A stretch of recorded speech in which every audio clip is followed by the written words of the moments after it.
ऐसा लगता है कि ईरान अब मारने और मरने पर तुला हुआ है। सदर ट्रंप के खुसूसी एलची स्टोवकोफ ने जोर देकर कहा है कि ईरान किसी भी तरह झुकने को तैयार नहीं है। विटकोफ का दावा भी है कि ईरान अगले कुछ दिनों में यूरेनियम से बम बना सकता है, जो अमेरिका और इजराइल के लिए इंतहाई खतरनाक साबित होगा। यानी ईरानी कमांडरों ने दावा किया है कि अगर ट्रंप की ख्वाहिश है तो वो कुछ दिनों में यूरेनियम से बम बना सकता है और ईरान अपने हर जंगी जहाज को लोहे के टुकड़ों में दरअसल बदल सकता है।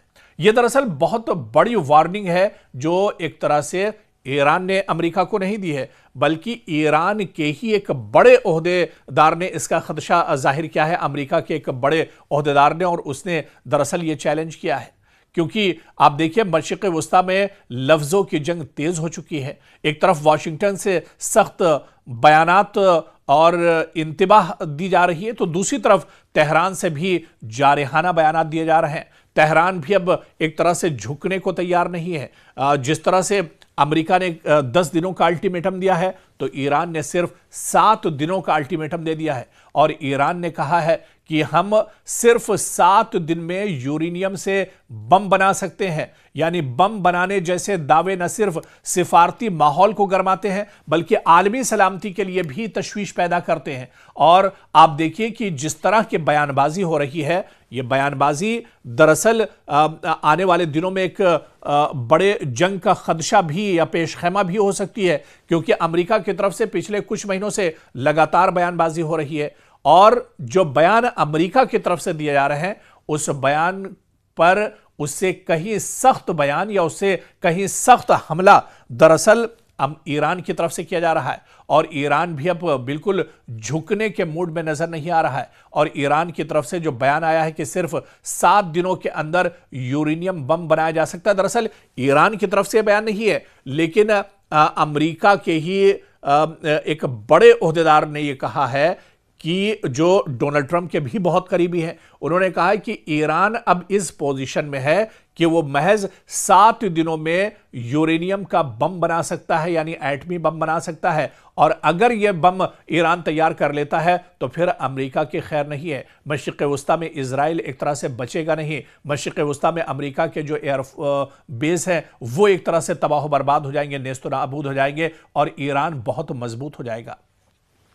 तो दरअसल वो ईरान जिसके ऊपर हमेशा से पाबंदियां रही हैं, जिसके ऊपर हमेशा से अमेरिका एक तरह से हमलावर रहा है, जिसके ऊपर दुनिया की निगाहें हमेशा रही हैं, मगरिब की ताकतें जिस पर हमेशा इल्जामात लगाती रही हैं, अब उसी ईरान से दरअसल अमेरिका डरा हुआ है। अमेरिका को खदशा है कि कहीं जो बात ईरान की निकलकर सामने आई है कि वो 7 दिनों में यूरेनियम बम बना सकता है, कहीं अगर ईरान इसकी तैयारी में लगा होगा तो मशरिक़ वस्ता के लिए बहुत धमाका खेज होने वाला है। ये पूरी दुनिया को दरअसल एक बहुत बड़ा चौंकाने वाला कदम ईरान की तरफ से हो सकता है। तो ईरान की तैयारी भी दरअसल अमेरिका ये समझ रहा है कि ईरान की तैयारी भी कम नहीं है। पिछले दिनों जो 12 दिनों की जंग हुई थी, और उसमें जो हिम्मत और इसके अलावा जो इस्लामी फौज है, ईरान की जो फौज है, उसने जो हिम्मत दिखाई थी और उसने जो करारा जवाब इजराइल को दिया था, उसके बाद अब अमेरिका दरअसल जुड़ा हुआ है, या अमेरिका के जो ओहदेदार हैं वो अब नई नई बातों का तसव्वुर कर रहे हैं। दरअसल तसव्वुर में ही अमेरिका इतना ज्यादा डरा हुआ है, जहन में ही, यानी अपने जहन में ही वो तमाम खदशात को लेकर चल रहे हैं। आपको याद होगा कि इससे पहले 12 दिनों का जो हमला इजराइल की तरफ से किया गया था, वो भी जहनी खुराफात थी इजराइल की। उसने सिर्फ अपने जहन में इस चीज को कर लिया था कि ईरान एटमी हथियार बना रहा है, वो इजराइल के लिए खतरा है। और ये जहन में आने के बाद इतना ज्यादा इजराइल ईरान से डर गया कि उसने ईरान पर अचानक एक तरह से हमला कर दिया। और अब इसी तरह के जहनी जो खुराफात हैं वो अमेरिका में भी आ रहे हैं। और इन्हीं जहनी खुराफात को लेकर अमेरिका के एक बड़े ओहदेदार जो डोनाल्ड ट्रंप के बहुत करीबी हैं, उन्होंने यह दावा किया है कि सिर्फ 7 दिनों में यूरेनियम बम एक तरह से ईरान बना सकता है। हालांकि ईरान बार बार यह बात कहता रहा है कि उसके पास एटमी हथियार नहीं है, उसके पास यूरेनियम की अफजूदगी है, लेकिन वो जितनी जरूरत है उसको बना रहा है और अपने डिफेंस के लिए बना रहा है, अपनी सिक्योरिटी के लिए बना रहा है, अपनी हिफाजत के लिए बना रहा है। बाकी किसी पर हमला करने के लिए, किसी से लड़ाई करने के लिए, किसी को दबाने के लिए वो यूरेनियम की अफजूदगी नहीं कर रहा है। तो यह चीज पहले ईरान क्लियर कर चुका है, साफ कर चुका है, लेकिन दुश्मन इतना ज्यादा डरा हुआ है कि दुश्मन के जहन में किस किस तरह के बयानात एक तरह से आ रहे हैं, किस किस तरह के उसके जहन में चीजें उठ रही हैं, खुराफात आ रही हैं कि वो एक तरह से इतना ज्यादा डरा हुआ है।